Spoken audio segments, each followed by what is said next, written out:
Hello there. Welcome back and thank you for tuning in.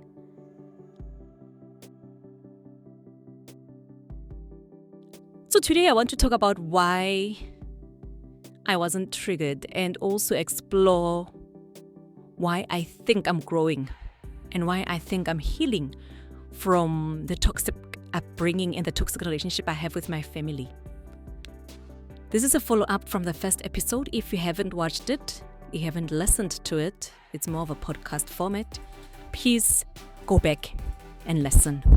The first episode is already up. A bitter fight that you have with people around you usually is not just about that moment.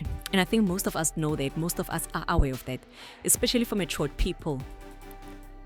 When adults fight and the fight gets to be ugly, you know those ugly gut-wrenching fights, they have absolutely nothing to do with the moment unless the moment calls for such a reaction. But in most cases, when we fight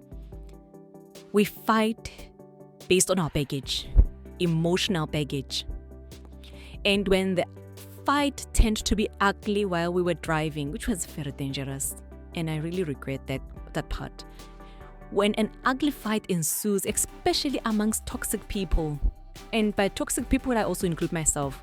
It's not just my sister, I include myself as a person who grew up seeing that as the norm and who has been working consciously over time for decades to undo those toxic behaviors and to make sure that I don't transfer those to my own children. The fight and the intensity of the fight has got absolutely nothing to do with that exact moment. And I know when it turned ugly that this is generational. This is a burden that we both carry, not just myself, even herself as well. This has got absolutely nothing to do with that exact moment. And the things that were said are things that we carry from our childhood, both of us. As little as I feel like I was able to maintain after the screaming, I was able to maintain myself and did not say hurtful things, but I know that the things that we both said stem from our mother. And the anger that she has, she actually started saying things, repeating the exact traumas that my mother had said to me growing up, even up until this day. She repeated them verbatim, trying to poke. She tried to poke at my childhood traumas. She kept on poking.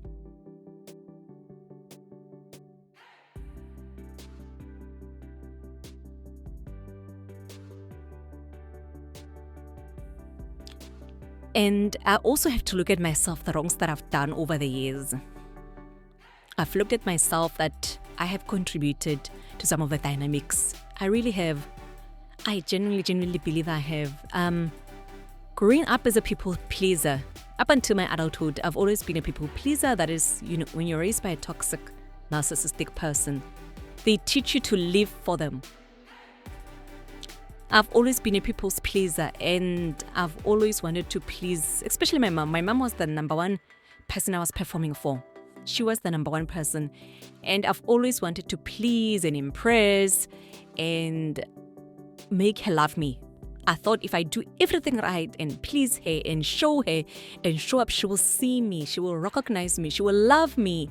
The love that I saw other kids receiving from their parents, I thought I have to act every morning when I wake up.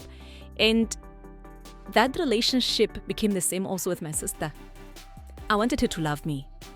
And I really believe even in my adulthood, I wanted her to love me. And in my mind, I used to rationalize it that I'm supporting her. I'm being supportive. But how do you support an adult by disabling them? A person who's in their 20s, how do you support 20s, 30s, now she's 40? The support that you provide such a person should not be disabling them. You should provide support that enables them to stand on their own feet.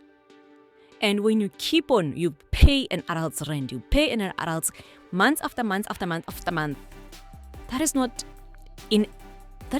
enabling them. That is not strengthening them. That is actually weakening them. And I believe that I contributed towards my sister's weakness. I contributed from being a child when I was people pleasing.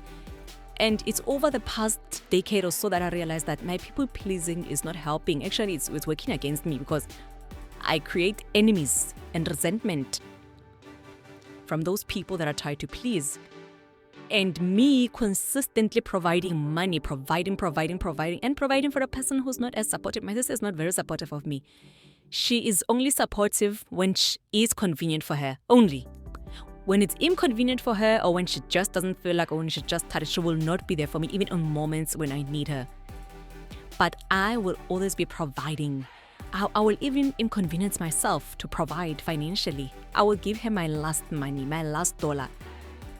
And mind you, I have kids. I have 2 kids.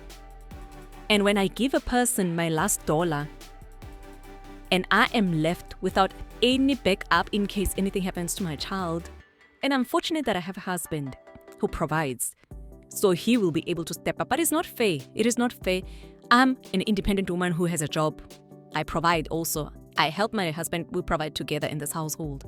It is not fair that I'm always consistently providing for my sister. When she's irresponsible with her money, my sister is very irresponsible with her money. Highly, highly irresponsible with her money. And I keep on supplementing, and I've also realized that she lives above her means.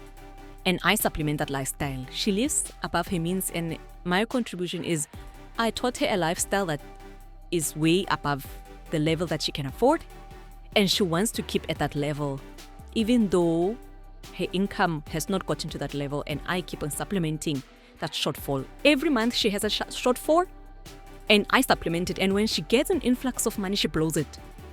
She blows it, and then she comes to me, now I don't have a leg. She blows it on nice things. She's a nice time girl.